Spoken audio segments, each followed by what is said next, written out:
Supreme कोर्टानं Rahul गांधींना खडसावलंय। सच्चे भारतीय असाल तर चीन संघर्षावेळी वक्तव्य केली नसती असं कोर्टानं खडसावलं।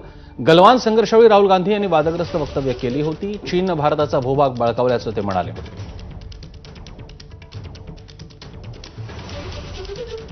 सुप्रीम कोर्ट म्हणालं, चीननं भारताचा 2000 चौरस किलोमीटरचा भूभाग ताब्यात घेतला, हे तुम्हाला कसं कळलं? तुम्ही तिथं होता का? तुमच्याकडे विश्वासार्ह पुरावा आहे का?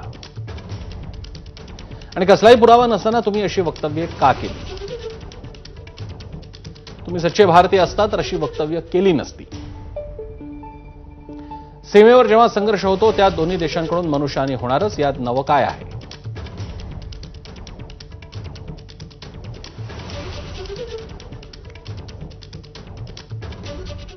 दरम्यान मुख्यमंत्री देवेंद्र फडणवीस यांनी या संदर्भात काय प्रतिक्रिया दिली आहे पाहूया।